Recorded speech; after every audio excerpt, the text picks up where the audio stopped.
నీ విలువెంత? నేనడుగుతుంది నీ సంపాదన గురించి. నీ విలువ ఎంత? సంవత్సరానికెంత? నెలకెంత? రోజుకెంత? ఇప్పుడు ఈ గంటకెంత? అర్థమవ్వలేదు కదా? Okay, let me clear. ఈ వీడియో విన్నాక నీ థాట్ ప్రాసెస్ ఖచ్చితంగా మారుతుంది. సో ఎక్కడా స్కిప్ చేయకుండా చివరి వరకు విను. నువ్వు సంవత్సరానికి 12 లక్షల రూపాయలు సంపాదిస్తున్నావు అనుకో, అంటే నెలకి 1,00,000. ఈ సండేస్ హాలిడేస్ అన్నీ తీసేస్తే నెలకి 25 రోజులు అనుకోండి.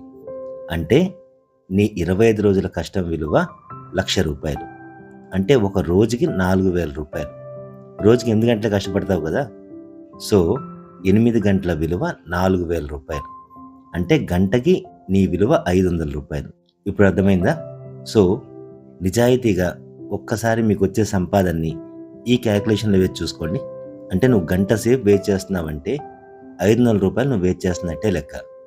ఒక రోజు వేస్ట్ చేస్తున్నావంటే 4,000 రూపాయలు నువ్వు వేస్ట్ చేస్తున్నట్టే లెక్క. ప్రతి గంటకి నీ విలువ పెంచుకోనంత కాలం నీ లైఫ్లో ఏ చేంజ్ ఉండదు, ఇలాగే ఉంటుంది. ఇక్కడ నీ విలువ పెంచుకోకుండా నువ్వు ఎన్ని మాటలు చెప్పినా ఎవ్వడూ వాల్యూ ఇవ్వడు. ఇక్కడ ఎవడైనా చూసేది నిన్ను కాదు, నీ జేబునే. ఎవడైనా చూసేది నువ్వు ఏ బ్రాండ్ మొబైల్ వాడుతున్నావు, ఏ బ్రాండ్ షర్ట్ వేసుకున్నావు, ఏ బ్రాండ్ వాచ్ పెట్టుకున్నావు, ఆఖరికి ఏ బ్రాండ్ షూ వాడుతున్నావు. ఇది మాత్రమే జనాలు చూసేది. ఇక్కడ బ్రాండ్కి నీ జేబుకి ఉన్న విలువ నీకు లేదు. డబ్బుందా, నువ్వే ఒక బ్రాండ్. సో నీ బ్రాండ్ వాల్యూ పెరిగితే నీ వాల్యూ ఆటోమేటిక్గా పెరుగుతుంది. ఇది నిజం.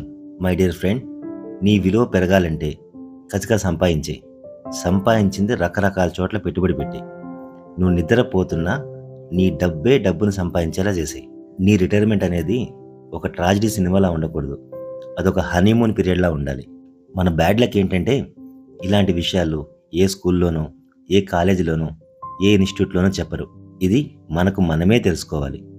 పూరి గారు చెప్పినట్టు ఈరోజు వేల కోట్లు సంపాదించే వాళ్ళందరూ పుట్టుకతోనే జీనియస్లు కాదు, కానీ లైఫ్లో ఎంతో కష్టపడ్డారు. వాళ్ళలాగే మనము కష్టపడదాం.